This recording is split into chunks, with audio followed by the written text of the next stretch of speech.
오늘은 2013년도 추수감사주일입니다. 늘 감사절을 맞이하지만 올해는 특별히 지난 1년 동안 많이 어렵다는 소식들이 많이 들려온 한 해입니다. 이런 때에도 우리 생명을 지켜주시고 지난 1년 동안 우리의 의식주를 해결해 주시고 우리 교회적으로 또 이 아름다운 성전 터를 또 주시고 그래서 얼마나 감사한지 모릅니다. 오늘 우리가 이 감사절을 맞이하면서 본문 신명기 16장에 있는 이 감사절에 대해서 오늘 제가 말씀을 드리려고 합니다. 오늘 신명기 16장은 이스라엘 백성들이 광야에서 이제 가나안 땅으로 들어가게 됩니다. 가나안 땅으로 들어갈 그때에 모세가 마지막으로 설교를 합니다. 그러면서 가나안에 들어가는 그 백성들에게 너희들은 이렇게 살아야 된다.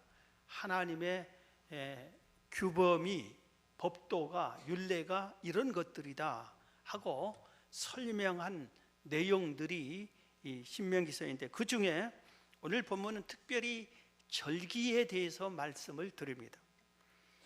그래서 모든 이스라엘 남자들은 오늘 본문의 16절에 그렇게 했죠. 너희 가운데 모든 남자는 1년에 3번 곧 무교절 그리고 77절 그리고 초막절 이 3가지 절기를 꼭 지키라. 여기서 77절은 맥추감사주일이고 초막절은 추수감사주일입니다. 그것을 우리가 생각하면 됩니다. 오늘 이 추수감사절, 초막절 이 절기에 대해서 오늘 저는 2가지를 특별히 우리가 묵상하고 은혜를 받아야 된다고 해서 2가지를 말씀을 드리려고 합니다. 하나는 뭐냐면은 추수할 것이 있느냐, 하나님께 드릴 열매가 있느냐 이겁니다. 오늘 이 추수감사주일에는 모든 농부가 봄에 씨앗을 뿌리고 여름에 열심히 가꾼 다음에 이 가을에 알곡들을 다 거두어들여서 이 알곡들의 열매 중에서 가장 좋은 것들을 모아서 하나님께 드리면서 감사절기로 지키라 이런 겁니다. 그래서 오늘 13절이 너희 타작마당과 포도주 틀에 소출을 거두어 드린 후에, 그러니까 추수할 것을 거둬들인 후에 이래 동안 초막절을 지켜라 그렇게 말한 겁니다. 그렇기 때문에 추수감사절을 지키는 자격이 소출을 거두어 드리는 것이 있어야 된다 이겁니다. 하나님께 드릴 열매가 있어야 된다 이것입니다.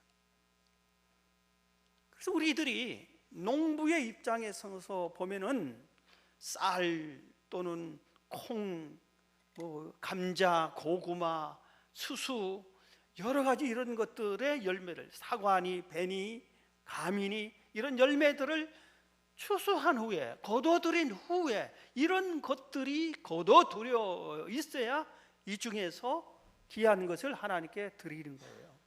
그래서 우리들이 하나님께 이 추수감사주일에 우리 자신을 한번 살펴봐서 내가 하나님께 드릴 열매가 뭔가, 얼마나 열매를 내가 거둘 수 있을 정도로 지난 1년을 풍성한 열매를 거두기에 얼마나 노력했고 거둔 열매가 얼마나 되고 이것을 지금 하나님께 드릴 수 있는가 이것을 살펴봐야 됩니다. 예수님께서 열매가 없는 사람에게 분노하시는 것을 우리가 성경을 통해서 알 수 있어요. 누가복음 13장에 보면 예수님이 비유로 말씀했는데 한 농장 주인이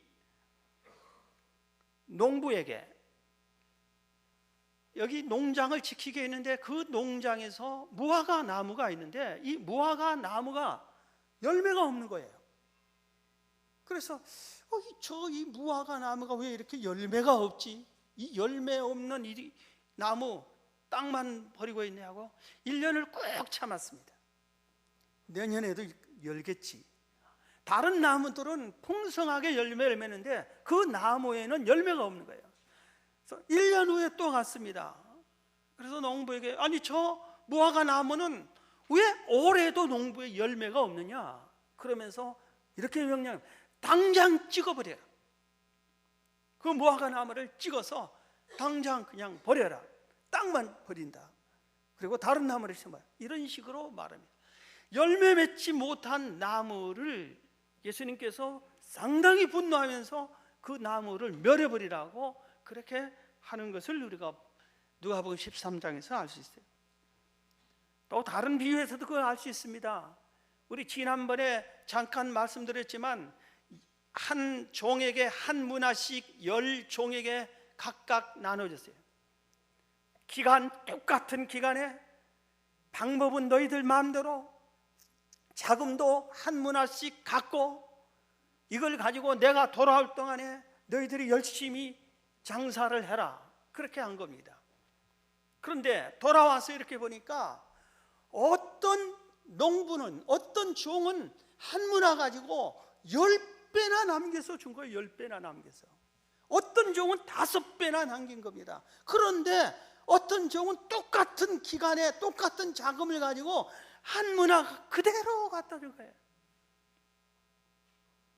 그래서 이 한 문화 열매를 맺지 못한 그에게 어떻게 말했습니까? 이 악하고 게으른 종아, 왜 너는 열매를 맺지 못했느냐?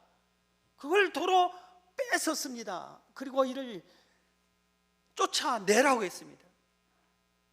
달란트 비유에도 우리가 잘 생각해 봐야 됩니다. 어떤 사람한테는 무려 5달란트나 줬어요. 이것은 달란트는 여러 가지 해석이 있지만 그 중에 하나가 직분으로 해석할 수도 있어요. 어떤 사람은 직분을 5개나 줬어요.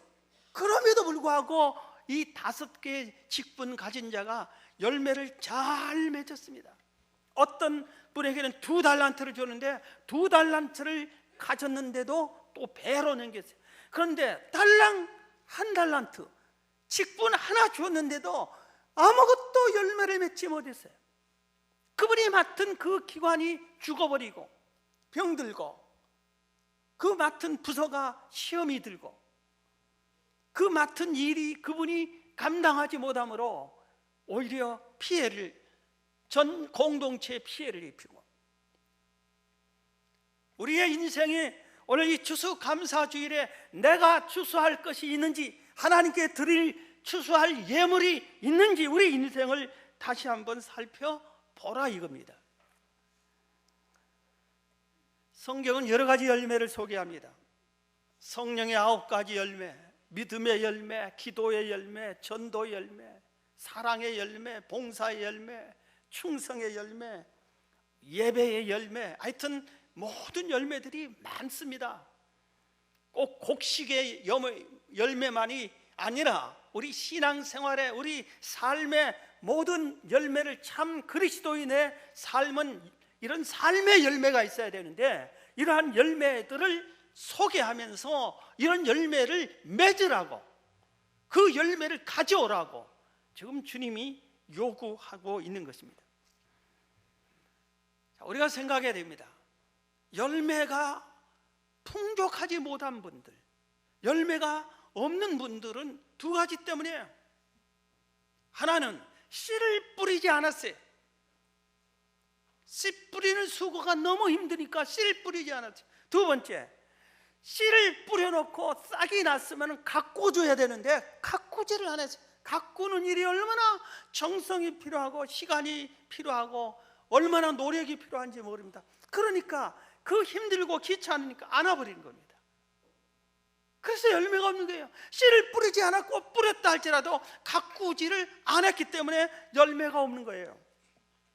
시편 126편 5절 6절에 눈물을 흘리며 씨를 뿌리는 자는 기쁨으로 거두리로다. 울며 씨를 뿌리러 나가는 자는 반드시 기쁨으로 그 곡식단을 가지고 돌아오리라. 씨를 뿌리는 것은 눈물을 흘릴 정도로 힘들고 어렵다 이겁니다. 그러나 그 고통스럽고 눈물 흘릴 정도로 힘들고 애쓰지만 그 씨를 뿌리면 반드시 열매가, 기쁨의 열매가 우리에게로 돌아온다 이겁니다. 공부하는 게 얼마나 어렵습니까? 우리 오늘 학습 세례 받은 우리 학생들도 많이 앉아 있는데 공부하기 얼마나 어려워요. 직장 생활을 하기도 얼마나 어렵습니까? 그런데 눈물을 흘리면서 열심히 하면은 거기에 열매가, 기쁨의 단이 내게로 돌아올 수 있다 이겁니다. 오늘은 추수감사주일이어서 연합여전대에서 점심을 몽땅 다 소머리 국밥을 준답니다. 다 드시고 가세요. 그런데 저는 소머리 국밥을 자랑하는 게 아니라 거기에 나오는 깍두기를 자랑하고 싶어요. 이 깍두기가 그렇게 맛있을 수가 없어요. 정말 맛있어요. 왜냐하면 이 깍두기를 우리가 가꾸고 씨 뿌리고 만들어서 수확한 무로 만들었거든요. 우리 지금 교회 주차장에 올해도 14번째로 상계 2동, 상계 10동 독거노인과 어려운 이웃에게 김장 나눠주기를 올해도 또 계속합니다. 1,몇백 폭이 배추를 여기를 쌓아놨어요. 그래서 주차를 여기 아마 못하게 하고 그랬을 겁니다. 그런데 한쪽에 무도 쌓아져 있어요. 그 무가 우리 안선은 장로님이 농장에서 가끔 저에게 뭐 상치니 쑥갓이니 오이니 이런 것을 갖다 줘서 제가 잘 먹는데 농장 한번 구경 오시라고, 너무 좋다고, 그리고 거기서 잠도 잘 수 있고 쉴 수도 있고 하니까 사모님이랑 오셔서 좀 하룻밤 더 쉬고 하시라고 자꾸 오라고 했는데 못 가서 한번 갔어요. 그런데 이 넓은 밭이 장로님 혼자 뭐 전문 농사꾼도 아니니까 한 여러 군데 그냥 놔두고 있어요. 그래서 장로님 여기다가 우리 김장 무 이게 배추나 무 심게 땅 좀 주시라고. 그러니까 심으라고. 그래서 가서 그 즉시 새스랑으로 그걸 파기 시작했습니다.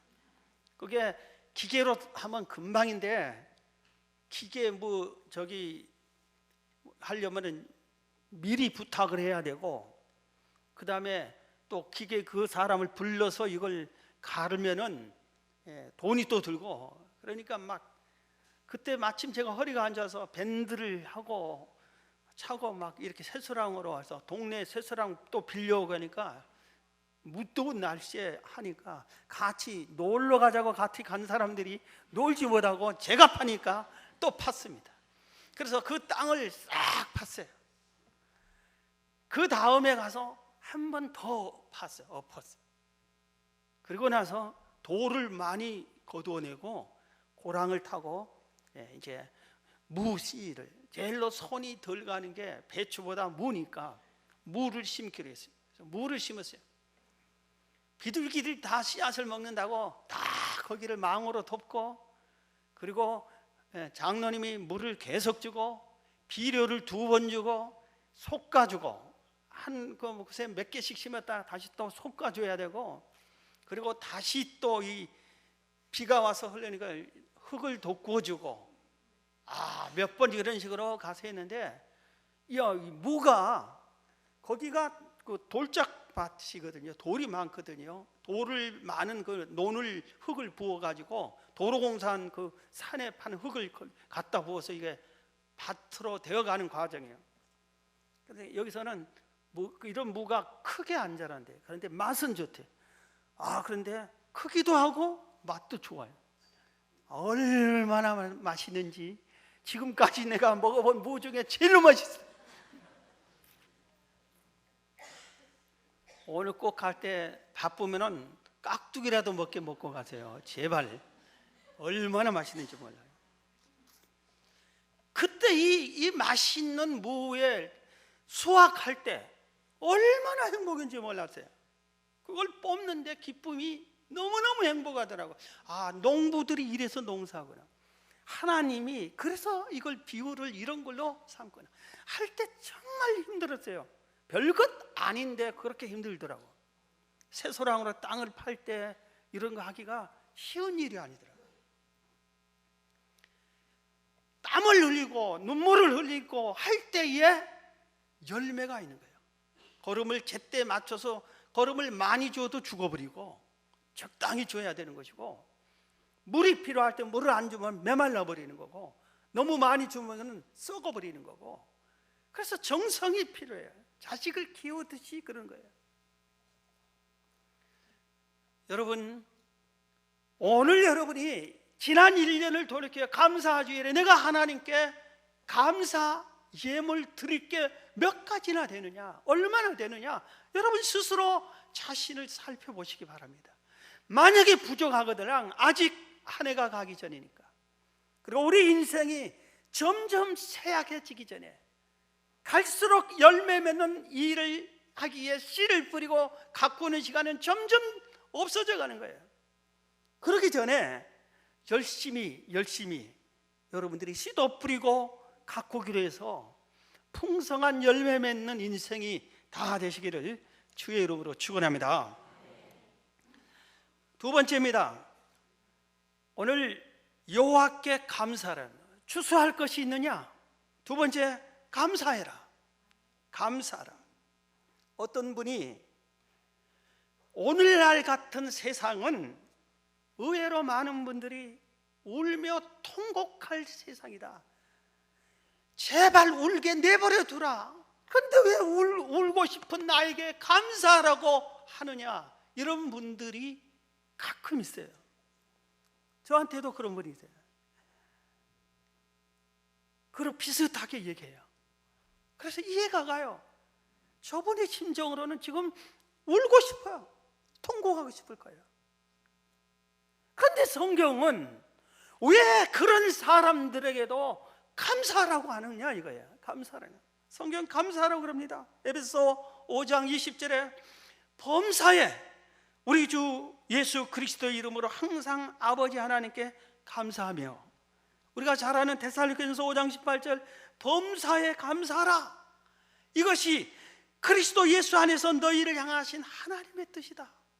범사에 감사하라. 울고 싶으냐? 그때도 너는 감사해라. 하나님의 뜻은 네가 울고 싶을 때도 감사하는 것이 하나님의 뜻이다. 그것을 지금 성경은 말하고 있습니다. 누가복음 17장에 보면은 예수님께서 예루살렘으로 가시는 길에 사마리아와 갈릴리 사이를 지나서 예루살렘으로 올라갑니다. 그런데 바로 이 사마리아를 지나가며 그 과정에 10명의 나병 환자들이 등장합니다.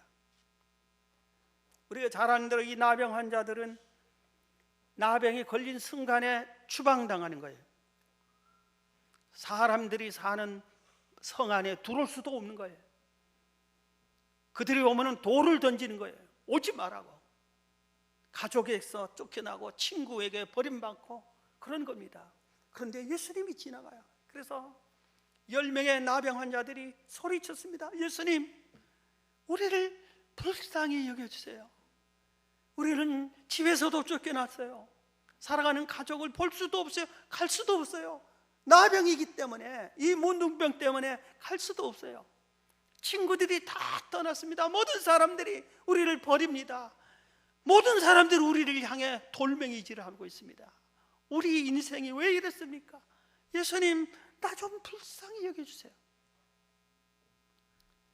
예수님이 그 소리를 듣고 불쌍히 여기는 마음이 드셨습니다. 그래서 예수님께서 평소 같으면 내 병이 나을지어다 이럴 텐데 그러지 않고 거기서는 이렇게 말씀하셨어요. 가라, 제사장으로 가라. 그리고 너희 몸을 보여줘라. 그 시대에 나병이 걸린 사람은 제사장에게 다 나았다는 증명을 받아야만 일상생활로 돌아갈 수 있었어요.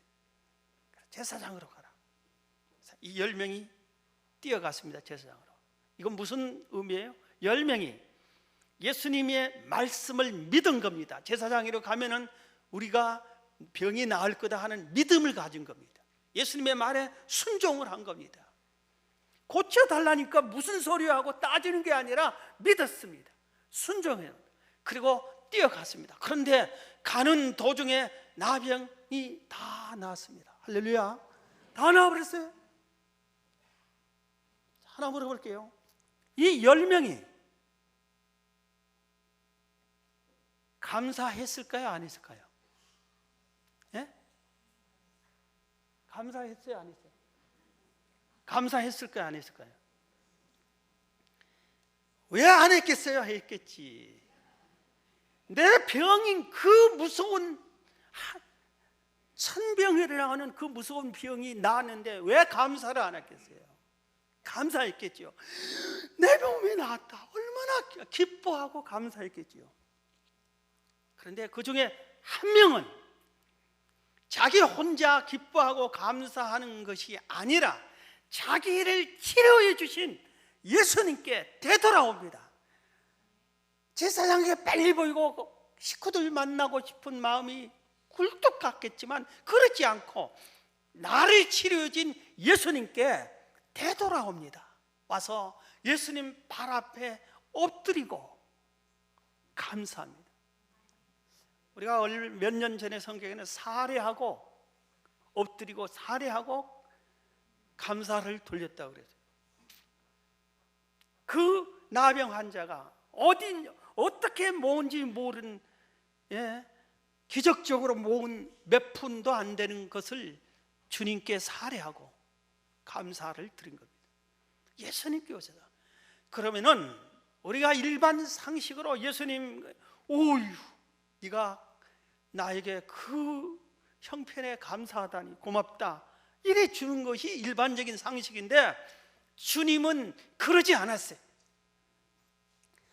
왜 나머지 9명은 나한테 와서 감사하지 않느냐? 그들도 다 나았을 텐데 감사하지 않는 자를 호통을 친 겁니다.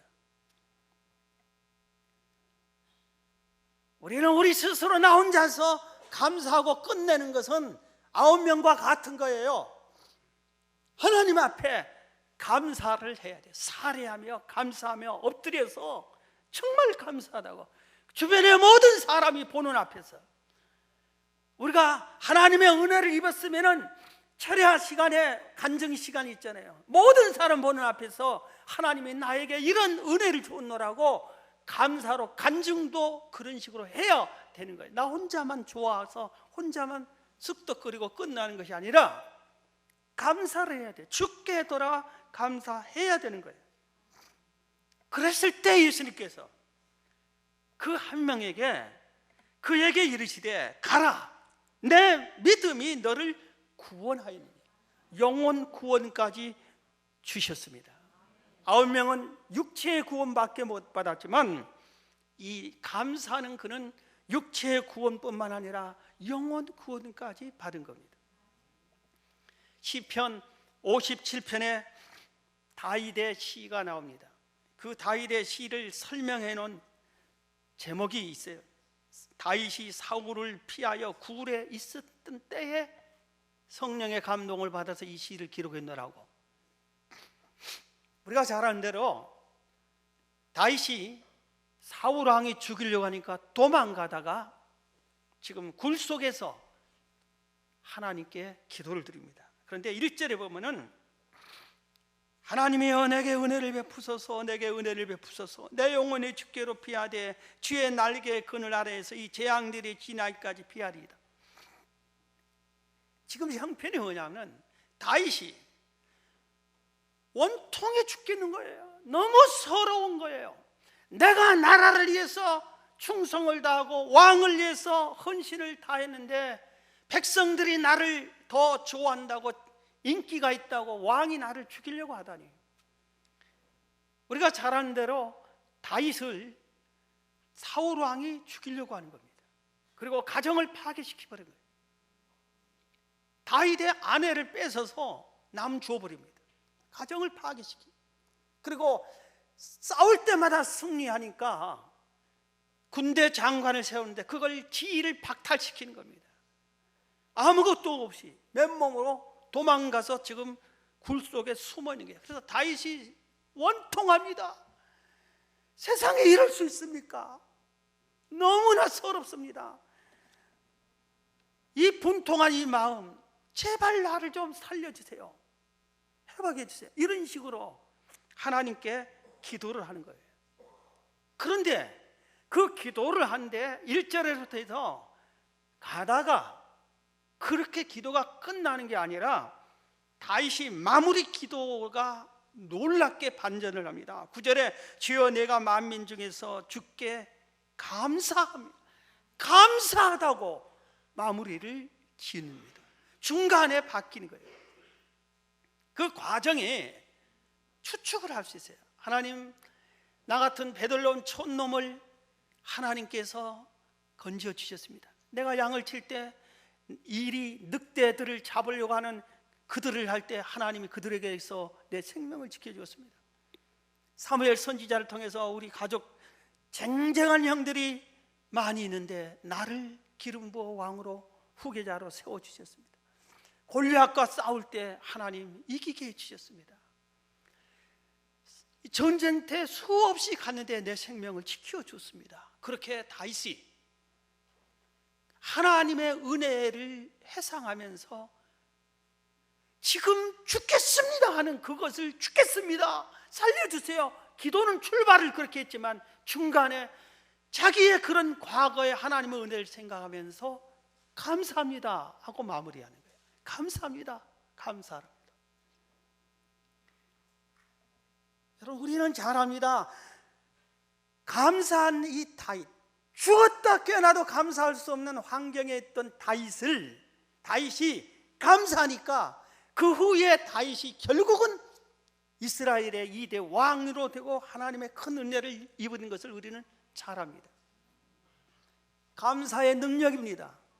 감사의 능력. 여러분 형편에 죽었다 깨어나도 나 지금 감사할 수 없어, 내 형편이 왜 이러는 거야, 하나님은 왜 나를 버리신 거야, 왜 그런 거야, 내가 죄가 있으면 무슨 죄가 있다고 나에게 이렇게 고통과 아픔을 주느냐, 이렇게 말할 수 있어요.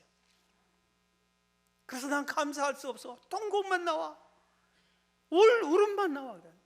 여러분, 울고 싶을 때는 울으세요. 저도 경험이 있는데 한없이 울고 나면은 마음이 평안해지더라고요.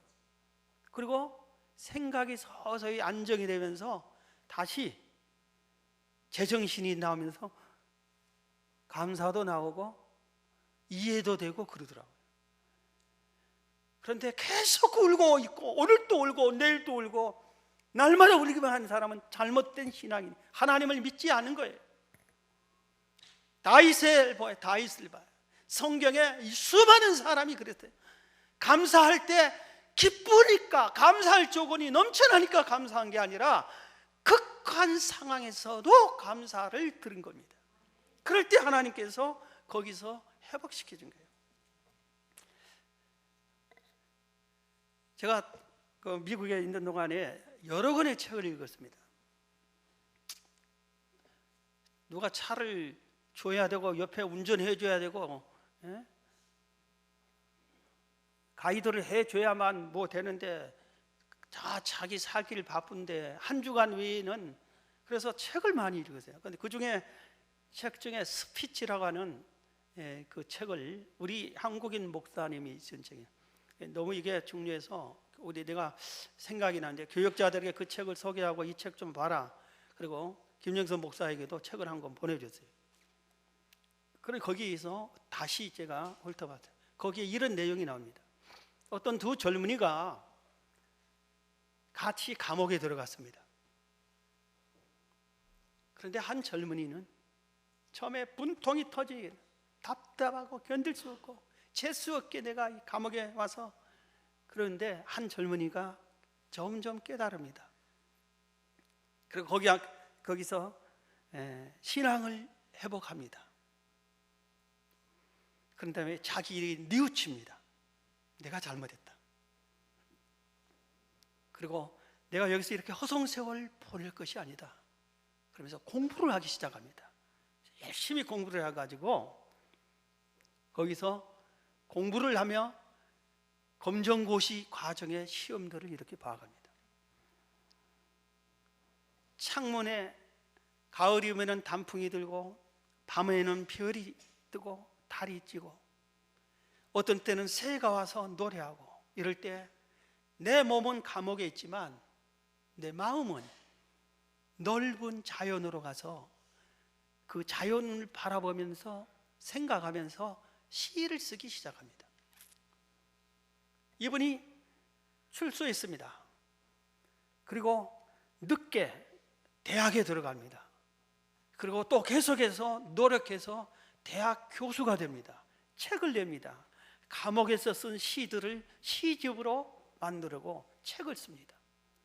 그 인생이 극한상에 빠져서 열매 하나 못 맺을 인생이 그가 감사하는 마음으로 바뀌고 신앙을 회복하고 환경을 이기고 변화해서 풍성한 열매 맺는 사람으로 바뀌었어요.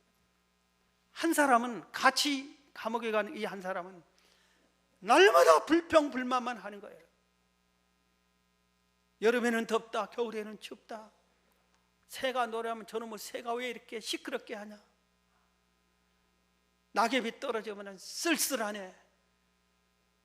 맨날 불평불만하다가 스스로 자살하고 말았어요. 똑같은 환경인데 감사하는 사람, 불평하는 사람, 열매가 그렇게 크게 다르다 이겁니다. 한번 소개하고 말씀을 마칩니다. 365 땡큐라고 하는 책이 있어요. 이 책을 여러분 좀 보시면 좋겠어요. 존 글렐기라고 하는 분이 이 책을 썼습니다. 이분이 2007년도에 겨울에 최악의 상태를 맞이합니다. 변호사였는데 아주 열정을 다해서 로펌 회사를 만들었는데 망했습니다. 빚이 있습니다. 통장에 돈이 하나도 없습니다. 아내가 이혼 소송을 합니다. 딸도 자기가 사랑하는 딸이 있는데 딸도 이제 아내에게 뺏길 형편입니다. 친구도 떠나고 다 떠났습니다. 그래서 죽고 싶다 이런 형편입니다. 그런데 어느 한 친구를 만나서 식사하자고 해서 친구를 만나서 내 인생 망했다 포기 선언까지 합니다. 이런 과정에 고민에 죽고 싶은 이럴 때 그의 마음에 이런 음성이 들려옵니다. 너 가진 것에 대해 감사해 본 적 있느냐? 내가 준 것에 대해서 감사해 본 적 있느냐? 그런 음성이 마음에 들립니다. 그래서 돌이키기 시작을 했습니다.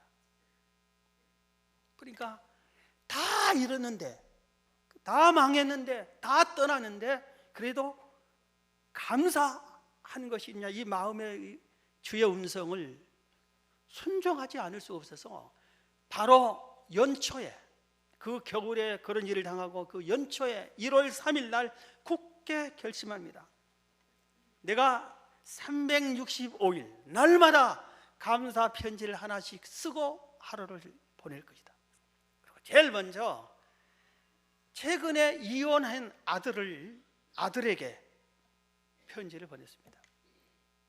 그래서 아들이 자기에게 크리스마스 선물을 보내줬기 때문에, 야, 너도 고통스럽고 어려울 텐데 그 와중에 나한테 선물을 주셔서 그래서 감사하다 하고 편지를 보냈어요. 그리고 편지를 쓰고 언제 한번 만나자 아빠가 하고 주소를 적으려고 하는데 아들 주소가 뭔지 모릅니다. 그렇게 무심하게 살았어요. 아들이 분가해서 결혼했는데 이혼했는데 그 아픔이 있는데 관심도 없었다 이겁니다. 그래서 아들에게 전화를 했습니다. 얘야, 내가 너한테 편지 하나 썼는데 주소를 잊어버렸다. 그러면서 전화를 했어요. 나중에 그 아들이 식사 한번 합시다 하고 만났어요. 식사합니다. 그런데 식사하러 와서 아들이 봉투를 하나 내줍니다. 그 봉투를 보니까 전에 아빠한테 내가 빌린 거 갚습니다. 4,000달러를 거기에 새 돈으로 딱 넣어서 주더래요. 첫 번째 감사 편지를 했는데 그 결과가 너무 크게 돌아온 거예요. 그래서 계속해서 이분이 감사 편지를 1년 5개월 동안에 365개 감사 편지를 쓰게, 그게 책으로 나온 거예요. 여러분, 하나님이 왜 우리에게 울고 싶을 때 감사하라 했을까?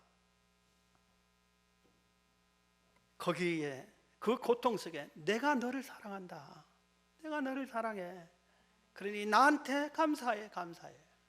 감사하는 자가 이기는 거야. 그리고 네 인생 전체가 실패한 거 아니지 않냐. 하나님의 은혜를 주려고, 하나님이 사랑을 주려고 감사하라고 그런 거예요. 내가 하는 이 감사하란 말에 순종해. 그러면 내가 너를 은혜를 베풀어 줄게. 오늘 우리의 삶 속에서 감사가 많이 사라졌어요. 경제가 어렵다고 감사가 쑥 들어갔어요. 어려울수록 우리는 감사해야 돼요. 어려울수록. 전에 한번 얘기했죠. 어려울수록 하나님께 헌금을 더하자고.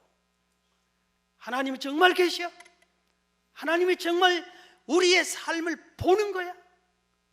정말 그렇다면 어려울 때 하나님을 더 가까이 하고 나의 믿음을 보여드리는 거예요. 그럴 때 하나님이 너는 나를 믿는다.